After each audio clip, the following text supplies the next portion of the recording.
En primera persona, un espacio para descubrir el lado B de la gente. 30 minutos para conocer más sobre nuestros referentes y las historias que han forjado a la ciudad. Con la conducción de Fabián Petenati y Nicolás Chetam. En primera persona. Bien, lo habíamos anticipado con nosotros el doctor Miguel Besso, histórico dirigente radical, pero también con otras facetas, psicólogo. Miguel, un gusto saludarte. Muy buenas tardes. Bueno, buenas tardes, un gusto de estar y gracias por la invitación a los dos. Bueno, Miguel, ¿cómo nació esa pasión por la militancia política y en el radicalismo? Mira, yo venía de una familia compartida de los pensamientos, ¿no? Del lado de mi mamá eran todos provenientes del peronismo. Son esas ascendencias familiares, no eran dirigentes. Algunos había. Un tío concejal fue. Y por el lado de mi papá, el radicalismo. Pero me parece que a la hora de la definición última influyeron algunos amigos, llamativamente amigos músicos, y la venida y la aparición de Raúl Alfonsín, ¿no? Eso me parece que fue lo que me llevó a sentirme representado por el radicalismo desde ese momento, ¿no? Uh-huh. Y ahí empezaste, digamos, con la militancia, que fue en el 83, fue un Sí, poco yo venía militando antes, pero vinculado a organizaciones de derechos humanos, con las Madres de Plaza de Mayo, con Susana Dillon. En esa época era como que trabajamos todos juntos, ¿no? Recuerdo algunas salidas que hicimos con gente de todos los partidos, del peronismo, del PC, del Partido Intransigente, en esa época tenía mucha influencia. También tenía una cierta representación, el socialismo y otros partidos que sentíamos que la democracia era más importante que los partidos políticos, que después en todo caso se ejercería la competencia, pero era más importante el regreso a la democracia y la construcción de la democracia, que no es poco y que por ahí nos olvidamos a qué partido representaba cada uno. Pero en realidad el radicalismo es el camino que yo encontré. Podría haber sido otro también. Y en la juventud, digamos, en el secundario, en la universidad, ¿militaste también?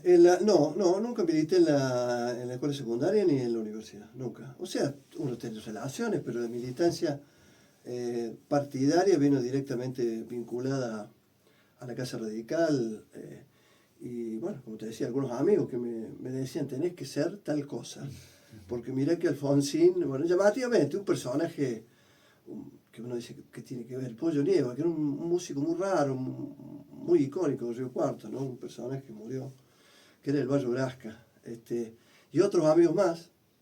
Yo venía mi viejo me había llevado a ver Balvin cuando era joven, pero cuando era chico yo, más que joven. Y bueno, la venida de Alfonsín fue fuerte. Y ahí creo que nos definió a muchos.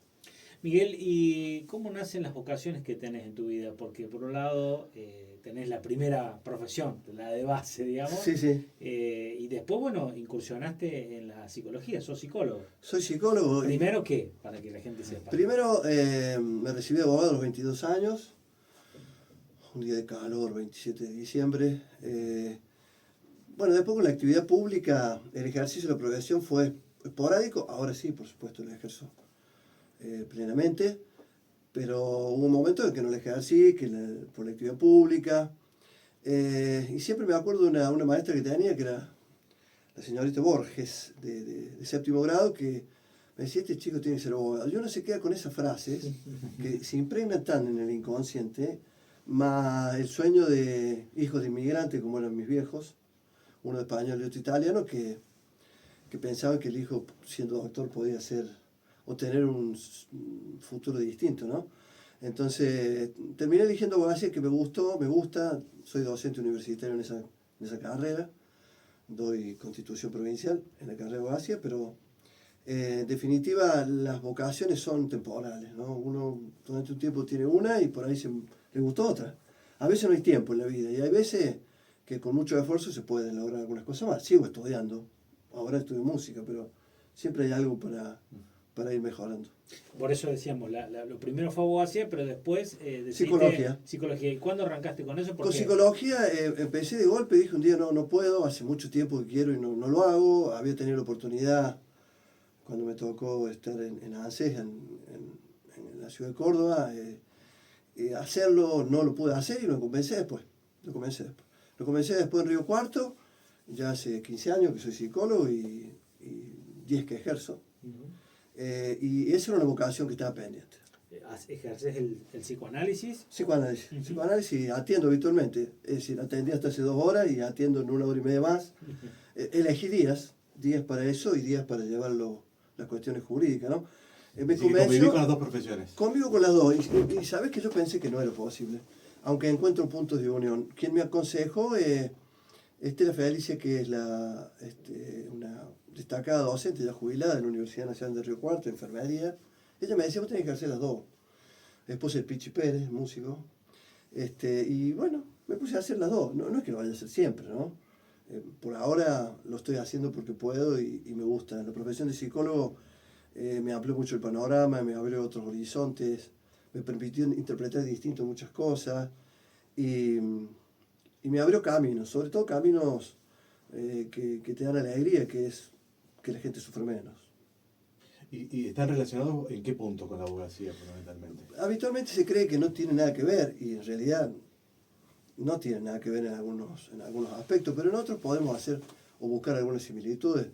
De hecho, los dos trabajan para ver si se le alivian los problemas a la gente, ¿no? Y después, podríamos decir así muy sucintamente, por el programa tenemos que ser económicos en las palabras, pero en la psicología, por lo menos en el psicoanálisis, que es una de las corrientes, ¿no es cierto? Como decía Bónico,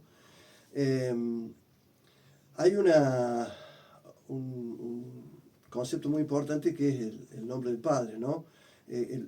La función del padre, más que el padre físico, es la función del padre, es la función del límite, el que viene a interrumpir la relación con la madre, el que se toma como modelo a veces del límite, y se le dice que es el que trae la ley, ¿no?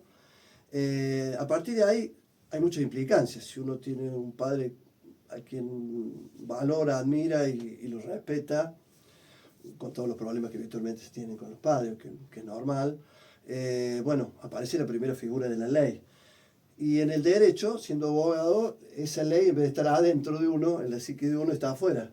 Tiene que haber una ley para regular la convivencia entre las personas. Entonces hay un punto de unión de las leyes, aunque tengan que ver con orígenes distintos, la manera en que se justifica teóricamente cada una, ¿no? Volviendo a lo político, desde muy joven, como legislador, digamos, en su momento, cuando había 2 cámaras en la provincia de Córdoba, ocupaste los 2 cargos, digamos, como diputado y senador. Así es, me tocó ser diputado, senador, pude ser en otra oportunidad, pero lo resigné, fue un hecho público que no compartía algunas cosas que estaban pasando, pero fueron muy fructíferos, me tocó presidir el jurado de enjuiciamiento, fue una etapa de alta exposición pública y que se resolvieron muchos casos, que quedaron entre las resoluciones trascendentes en la provincia, no por mí, sino tenía unos compañeros senadores, recuerdo uno de San Francisco, un senador de San Francisco de la UCD, increíble, Venturosi, una persona increíble, igual que Rosales de Carlos Paz, y algún radical que nos acompañaba. Me tocó tener una etapa muy importante ahí. Después me tocó presidir las 2 comisiones de Educación y Cultura y Ciencia en diputados y en senadores. De alguna manera vinculada a educación, pero desde la perspectiva del rol que se cumple ahí. Eran 2 representaciones distintas, bueno, después se modificó la Constitución y hoy hay una unicameral, ¿no?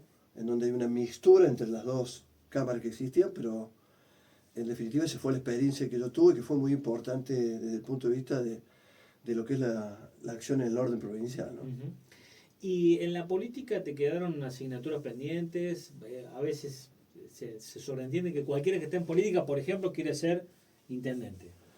Yo intenté algunas veces ser intendente, la última con el acompañamiento de un amigo del alma, que era Miguel Ángel Abella. Hicimos una muy buena elección, nosotros sabíamos que no nos iba a ser fácil, éramos los que teníamos la premisa de que el radicalismo debía preservar su identidad y su doctrina. En ese momento estaba la instancia de un posible acuerdo con el PRO, me acuerdo, y nosotros sosteníamos una postura distinta, que todavía sostengo, aunque no esté el chicharro, ¿no? Así que fue una buena elección, a veces es para ganar y a veces para intentar marcar un camino, pero bueno, no son frustraciones, son experiencias de la vida que hubiera sido muy lindo, pero si no se da, no se da, uno siempre puede... Además, la actividad política como tal, viste que hoy se ha reducido el término política a los que están adentro de los cargos públicos y a los que están en los partidos políticos exclusivamente, cuando en realidad la actividad política es la vida social, es la construcción de la vida armoniosa dentro de la comunidad, desde una vecina, desde un club. Entonces yo me sigo manteniendo muy activo, con mucha experiencia que me regalaron muchas personas a instituciones, dirigentes de instituciones intermedias, pero sigo haciendo actividad social, ¿no? Desde la pastoral social, desde el vínculo mío con Atenas, donde mi padre fue presidente y yo soy un simple colaborador, nunca quise trabajar de otro modo ahí, a veces con el vínculo con los colegios de mis profesiones, siempre tratando de construir desde lo comunitario, porque no existe política si no hay comunidad, que es lo que por ahí las concepciones que parecen querer instalarse no le dan el sedimento a la idea de comunidad. Y si no hay comunidad, digo, esto parece que fuera teórico, no es teórico, qué sé yo. Margaret Thatcher, por ejemplo, decía que la sociedad no existía y que lo que existían eran individuos, cada uno por su lado. Bueno, uno piensa distinto, ¿no? Si no, hubiera sido... Con esta concepción podría haber sido del justicialismo radical, digamos, son de la cultura nacional argentina los que mejor representan lo que yo pienso. Vamos a una pausa, pero antes le dejamos una pregunta a Miguel Beso para que nos responda cuando regresemos, y es: ¿cómo te ves de acá a 10 años? En un ratito nos responde Miguel Beso en primera persona. Volvemos de la pausa, Miguel Beso con nosotros, y había quedado pendiente una consulta, la que hacemos habitualmente a todos nuestros entrevistados. ¿Cómo te ves de acá a 10 años? Bueno, la primera respuesta es, uno cree que va a vivir 10 años. Si las cosas se dan, espero tener lo básico, salud física y psíquica, ¿no? Porque si no hay salud psíquica uno no aporta mucho. Y por otro lado, poder hacer las cosas que a uno lo humanizan más en la vida cotidiana, donde nos sintamos, viste que es una época esta en que la información ha sustituido prácticamente el conocimiento, ¿no? Y el conocimiento prácticamente ha borrado lo que antes se conocía como la sabiduría. Entonces, restituir un poco el valor del pensamiento. ¿Y eso qué implica? Que uno toma las decisiones que lo haga sentir bien, pero además que haga sentir bien a los demás, que pueda hacer un aporte social, desde el conocimiento del pequeño rol que le toque, muy importante, o desde el más sencillo, que puede sumar mucho. Entonces me imagino dentro de 10 años poder disfrutar de las cosas que me gustan y no perder la enseñanza de tantos que nos dijeron que la solidaridad es el único camino que nos puede permitir seguir siendo comunidad, ¿no? El individualismo es la anticomunidad, es lo que nos divide, nos enfrenta, no nos permite construir puntos en común y bueno, entonces yo me veo así, en 10 años más, disfrutando de la vida, si se me da la oportunidad y ¿sabes qué? Haciendo música, que es lo que más me gusta. Eso te iba a preguntar, ¿con una guitarra a la mano? Con una guitarra, un piano, por los dos lados. ¿No? ¿Por los dos lados? ¿Un piano? Sí, también. También estoy estudiando bastante teoría con el profe Pichipere, un maestro realmente. Y vos sabés que yo lo menciono a él como es una persona que abre esperanza, ¿no? Abre esperanza porque la música genera horizontes distintos, produce gratificaciones que no la música o el teatro o la pintura, que no te la da nada, ninguna otra cosa. Uno puede trabajar en lo que le gusta, puede disfrutar de un viaje, puede compartir con los amigos, que es una cosa que no hay que perder. Como decía Hamlet Lima Quintana, que nunca falte tiempo para comer con los amigos. Pero la música te lleva a universos desconocidos para los que no pudimos profundizarla nunca. y podríamos decir que se acaricia la felicidad bastante seguido a través del arte. En realidad, los psicólogos decimos que sublimar, sobre eso el psicoanálisis, ¿no? Sublimar cuánta energía tenemos que necesitamos poner en cosas que nos hagan bien, y este es un modo, una manera de hacerlo. Yo disfruto mucho además muchos amigos músicos, muchos, acá, afuera, algunos que han vuelto, otros que siguen afuera, otros que vienen acá. ¿Y el folclore o algún otro ritmo? No, todo, digamos, la buena música es la referencia. Por supuesto que el folclore y el tango y el rock nacional, que es folclore, y el cuarteto, que más allá de que desde el punto de vista musical tiene limitaciones, pero forma parte del folclore nuestro.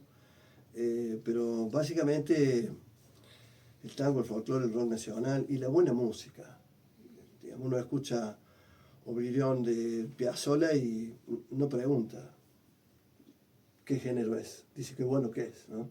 Y así nos pasa con todo, con la samba de Spinetta Barro tal vez, o tantas más que podríamos mencionar, de autores mucho más contemporáneos. Pero bueno, es un camino que te da chispazos de felicidad junto con las hijas y los proyectos que uno tiene, ¿no? Siempre dentro de ese marco de solidaridad que nos hace falta a todos. No hay que mirar por otro lado cuando las cosas duelen, ¿no? Eso de la indiferencia creo que es la droga más peligrosa que nos puede atravesar, ¿no? Bueno, Miguel, recién hablamos un poco de la política, de tu identidad dentro del radicalismo. Hoy, ¿cómo ves a este partido que ya tiene más de 100 años en la Argentina y que parece estar en crisis? Bueno, si se diera lo que decís vos, Nico, de que esté en crisis, no estaría tan mal, porque estaría en un proceso de transformación y de cambio, aunque haya dolores, ¿no? Siempre las crisis producen dolores, pero abren ventanas. Si fuera así, no estaríamos tan mal. Lo que yo lo veo es con una necesidad de apertura, de saberse escuchar hacia adentro, ¿no? Bueno, ahora veo que ha arreglado el radicalismo a nivel provincial, es una buena noticia, pero también va a ser importante qué dicen los representantes del radicalismo en las cámaras. Yo por ahí escucho algunas opiniones que distan mucho del motivo por el cual yo me sumé al radicalismo, ¿no? Pero no es un problema solo del radicalismo, parece que la actividad partidaria en general, no la actividad política, sino la actividad partidaria en general, está teniendo un desguace ideológico, producto también de una sensación de que nuestra subjetividad está siendo de algún modo desguazada por una vida tan compleja, atravesada por la tecnología, por un ritmo del avance de algunas cosas que nos llevan a escenarios que nunca pensamos, que nunca supimos que podíamos llegar. Entonces yo creo que el radicalismo tiene que redefinir si va a seguir siendo radicalismo o quiere ser otra cosa. Y a partir de eso veremos qué hacemos, ¿no? Porque yo me sumé por un proyecto que no es el que por ahí escucho del cual se habla, ¿no? Hoy estás afuera, digamos, de cualquier aspiración política electoral. ¿Te retiraste de la política o seguís? No, sigo vinculado prácticamente con todos. Prácticamente con todos. Hace unos días hablaba con el Puto Rossi, también hablé con el Alejandro Ferrero, que es presidente del bloque, con dirigentes de Río Cuarto, también con dirigentes de otros partidos. Creo que es un gran error esto de andar descalificándose todo el tiempo, es un gran error. Hay que buscar puntos en común en función de lo que pensamos, ¿no? Y bueno, y el que piense distinto, también respetarlo, aunque piense distinto, pero con una postura sólida, ¿no?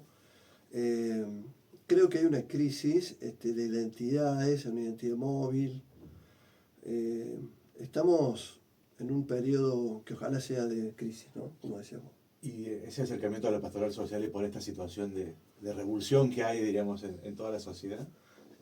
Mira, el acercamiento tiene que ver con la experiencia de haber presidido el Consejo Económico y Social, que me permitió tener un vínculo con muchos dirigentes de todas las perspectivas, ¿no? De la ciudad rural, del sector agropecuario, por decirlo de alguna forma, porque son varias instituciones como la Federación Agraria, pero también de los pensamientos religiosos, de los colegios profesionales, de la CGT, el CTA, de los centros comunitarios. O sea, ahí aprendí mucho, hay muy buenos dirigentes en Río Cuarto, por lo menos en la experiencia que yo tuve, ¿no?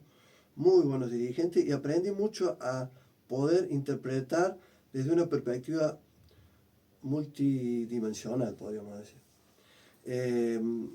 Entonces, me parece que lo de la pastoral social nace desde ahí porque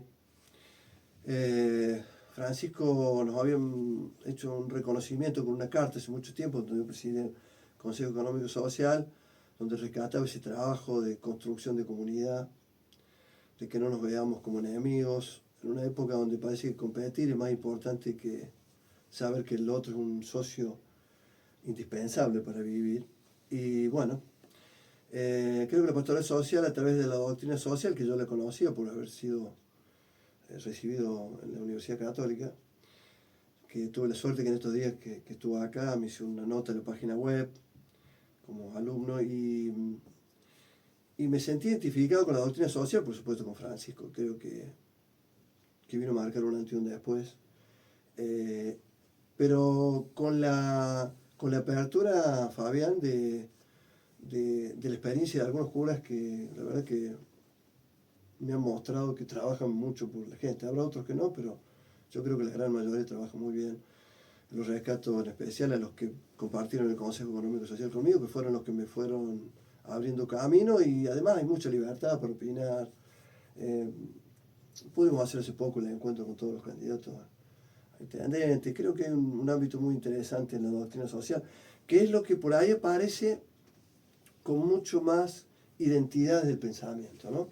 Que uno ve en la erosión a veces el pensamiento de los partidos, como otras instituciones con mucho más años tienen una doctrina social que define cosas en prácticamente programas de sugerencia para poder estar mejor, para gobernar mejor, y eso es interesante, que no es que se meta nadie en la actividad de los partidos, simplemente son sugerencias desde una mirada espiritual, ¿no? Pero, ¿sabes qué? Lo más importante de esto es la experiencia de haber vivido y visto lo que ellos hacen. Digo los que yo tuve experiencia, y fue muy bueno. En Atenas, además de ser dirigente o colaborador, también fuiste jugador. Sí, también. Vos sabés que una cosa muy linda, sí. Una cosa muy linda de... siempre nos juntamos. Creo que es el único club en la provincia, me parece que tiene un grupo de veteranos hermoso, ¿no? Porque aparece de Juan García, Eduardo Flesi, el Pupo Domínguez, hasta jugadores que han jugado hace 10 años, 15 años. Y se armó un grupo comunitario, solidario, que se ayudan unos con otros, son más de 80, 90 personas. Increíble lo que se ha logrado, y es un mérito de los veteranos, ¿no? Por supuesto, con una gran apertura del club. Pero esto nos hace bien porque recuperamos identidad. Uno tiene la identidad de donde proviene. Pude descubrir una anécdota que yo nunca le supe cuál era el motivo, ¿no? Y hace poquito Juan García, ese arquero extraordinario que tuvo Atenas de la selección de Río Cuarto, que lo hicimos jugar hace poco y que siempre va a los encuentros, le digo, Juan, ¿por qué me hiciste entrar un día jugando contra Boca 20 minutos, que entré con un miedo? Yo tenía 17 años, un partido amistoso entre Atenas y Boca, y pidió cambio. Yo cuando lo vi no podía creer, y resulta que me dice, y acordé el cambio porque vos tenés 17 años, ¿cómo no iba a jugar contra Boca? Y ya se lo había adelantado a tu viejo que era dirigente del partido, voy a pedir cambio. Y mi viejo, dice, tu viejo se agarraba la cabeza. Bueno, digo, el miedo que tenía, por suerte, no me hicieron ningún gol, jugué los 20 minutos. Sí recuerdo que había un 10 de Boca peligrosísimo, peticito, que era potente, que había que estar frente, de pasarlo a ver en televisión de vez en cuando, porque antes no se podían los partidos como ahora, a verlo ahí enfrente, ¿no? Totalmente. Miguel, ¿y algo para lo que viene? ¿Qué te gustaría, digamos, incursionar? Sos una persona muy inquieta, por lo que podemos escuchar. Sí. No vamos a profundizar la palabra, lo de inquieto. Vos sabés que yo soy bastante tranquilo para hacer las cosas, pero perro de presa, lo persigo a lo que me gusta, ¿no? Voy a seguir estudiando lo que estoy estudiando, que es la música, como decíamos antes. Voy a seguir compartiendo con los amigos. Mi gran proyecto es no perderme nada de las cosas bonitas que tiene la vida. Y no ser indiferente a las cosas duras que pasan alrededor y que todavía requieren de que nosotros nos comprometamos. Puede haber algunas cuestiones partidarias, pero no está en mi prioridad hoy. creo que fue una muy buena elección haber dicho un día me voy del Consejo Económico y Social por decisión personal, más allá del enorme agradecimiento que me pidieron hasta el último momento que no me fuera, pero son esas decisiones que hay que tomar. Así que me imagino hacia adelante haciendo cosas, no siendo indiferente al dolor, creo que las profesiones mías están muy vinculadas a eso, pero incluso fuera de la profesión, por las instituciones que uno participa. Y por otro lado, no despegarse de la actividad de los partidos políticos y sentirme bien en el lugar que yo sienta que mis pensamientos están representados. No un sello me va a anquilosar el pensamiento tampoco, ¿no? Bien, Miguel, bueno, te agradecemos mucho la visita y te dejamos también una pregunta que la que hacemos comúnmente a todos quienes nos visitan, y es ¿a qué te hubieses dedicado si no te dedicaras a lo que te dedicas? En este caso, a la abogacía, a la psicología, a la música. Bueno, en realidad tengo que decir que pude hacer muchas de las cosas que quería, por lo tanto es muy difícil responder. Seguramente sería algo vinculado con la gente, con la sociedad. No podemos vivir solos, a pesar de que por ahí queremos que con un teléfono nos calmamos, pero necesitamos de los demás. Cualquier actividad vinculada a los demás estaría, creo que nos hace muy bien. Un abrazo con la otra persona, una charla, una sonrisa, un saber escuchar. Cualquier actividad vinculada a la sociedad me hubiera gustado, pero creo que pude hacer muchas cosas de las que me gustaban y las voy a seguir haciendo. Y para mí lo que podamos hacer y sentirnos identificados nos hace bien. Por ejemplo, para cerrar, me siento identificado con mi ciudad, con mi provincia, con mi barrio, Buenavista, Lomita de Oro, donde está lleno de identidades, de colores, de personajes, y ahí quiero estar. Si no me hubiera dedicado a lo que me dediqué, que fueron muchas cosas, posiblemente estaría cerca de esa identidad. Uno puede viajar por el mundo, pero el corazón siempre está por acá. Gracias, Miguel. Gracias a ustedes.